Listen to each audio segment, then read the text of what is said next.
Hi everyone, thank you for watching me here on I See Melanie.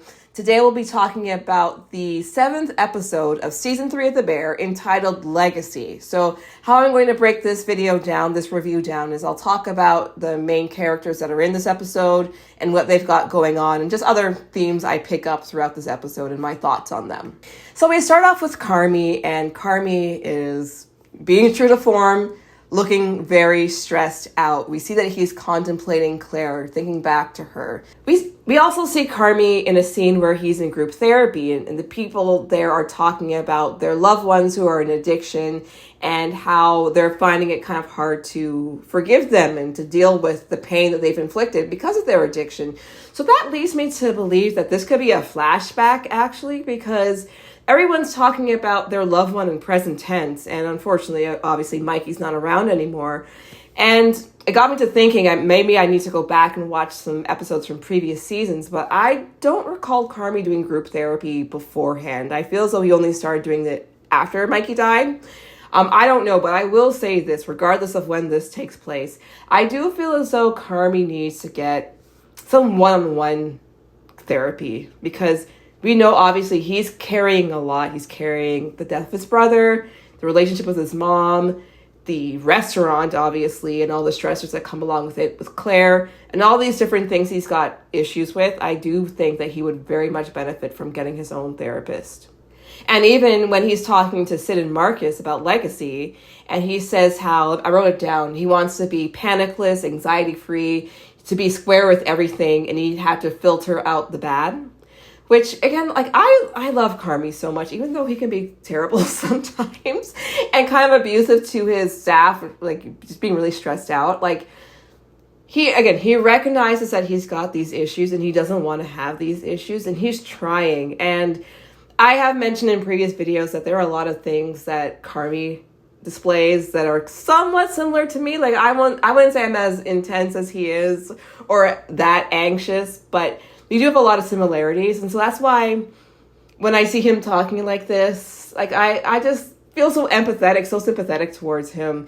And yeah, all that to say, yeah, he really needs to get to his own one-on-one sessions with a therapist. We see Syd getting ready for the day, and she's just thinking about her life and everything that's going on. So obviously the restaurant is a huge part of her life. She has to sign the DocuSign. She's still, hemming and hawing over that. She's thinking about the reviews and everything, and she's thinking about Carmy. Obviously, Carmy is a huge part of her life, a huge part of the business, and he's not handling the stress very well. He's being very verbally abusive to everybody, and it's just not, think your partner at work acting like this, like, that would take a toll on you, take a toll on your job and just your mind in general. So she's got a lot to think about. She meets up with Adam Shapiro, and I actually just learned today that he's an actual chef, like, in real life, and his name is Adam Shapiro. So he's playing a semi-fictionalized version of himself. Anyway, so they go out for lunch, and he says how he, after Ever is done, he's going to open up his own restaurant, but he doesn't want to be doing, like, the main cooking, like, every day. He just wants to be doing kind of like the background overall type of stuff. And that he's thinking of hiring a new CDC, and he wants Syd.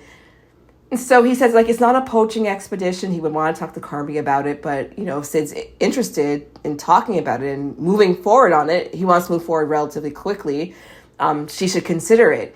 And he was going through the salary and the benefits and all that kind of stuff, and, like, the ownership stake that she would have. And I was feeling so ambivalent towards, I don't know, I felt kind of bad, because even though he said it's not poaching, like, it is poaching. Like, let's be real. He wants to take her from this project that she's working on.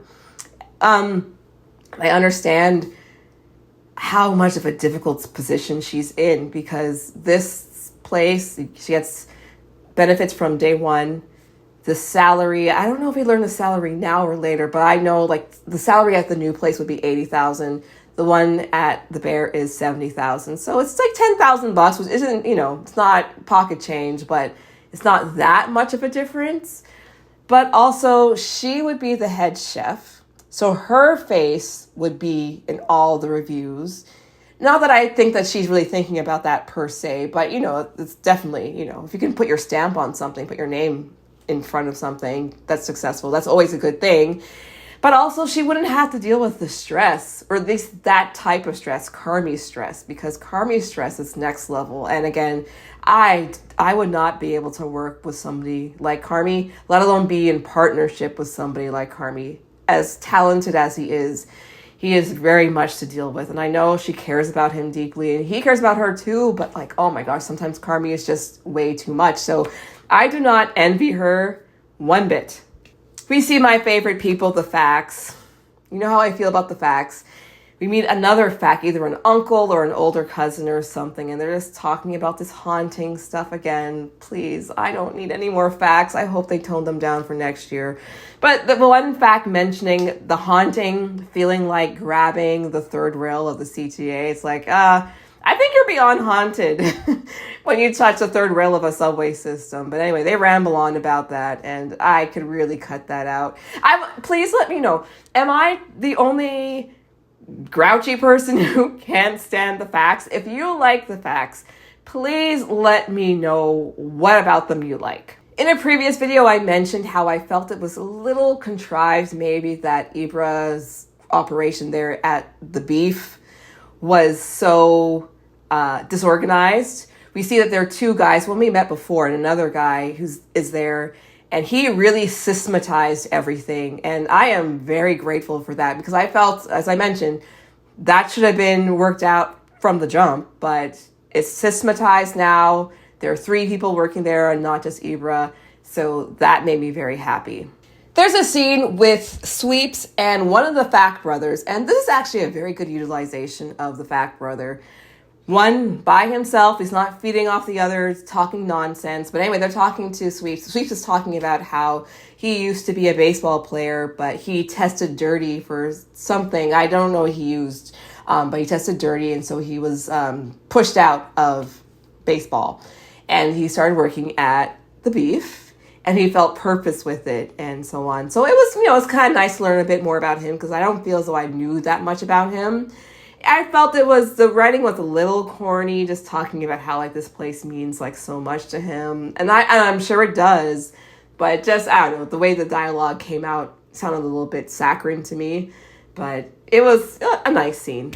We see a scene between Sugar and Richie, and she's just talking about, the birth of her daughter that's coming up soon and the nervousness she feels. And so Richie was just sharing stories about, when his wife was having their baby and just, how things went. And this topic of Mikey came up. So, of course, that's always very sentimental for everybody. And yeah, so Sugar, she's going through a lot right now. We see she has to go on a run to get those Seafold napkins. And she's listening to audio tapes. So we'll do a fuller episode review on her next time. But we see she's listening to an audio tape talking about the children of alcoholics and the 5 characteristics or personality types of children of alcoholics. So I wrote them down. So they are classified as the enabler, the hero, the scapegoat, the mascot, and the lost child. So I looked these up, and I can't remember now, but I feel as though she might fall into a few different categories. They're not very discrete. So I feel as though, yeah, she falls into a few of them. But yeah, that weighs very heavily on her mind. And we know before she mentioned that she doesn't want to pass down these bad feelings to her daughter. And Sugar goes into labor when she's outside the restaurant, away from everybody. And we'll delve more into that later on. Syd and Carmy have a scene, and I have to say, I wish they had more interaction this year. I know that we're playing off the tension and all the things that Carmy is thinking about, so he's kind of like on an island in a way. So I get that, but I really do miss their conversations. But anyway, they're talking about, what's going on for the night. Syd and Carmy's communication and their cohesion really isn't there this year. And so she's suggesting, like, for the menu for the night that they could try A. Carmy says B. She says up, he says down. Like, they're just, like, not, like, simpatico this year. Or this season. And it's more like Carmy's laying down the law, like, no, we're going to do this. Versus what she suggests. And he's not doing it in a confrontational way, or he's not, like, dropping the hammer kind of a way. But he's just not listening to her at all, not considering what she's saying. So again, of course, knowing that she's got this other option, and she's been so hesitant to sign this DocuSign this entire season.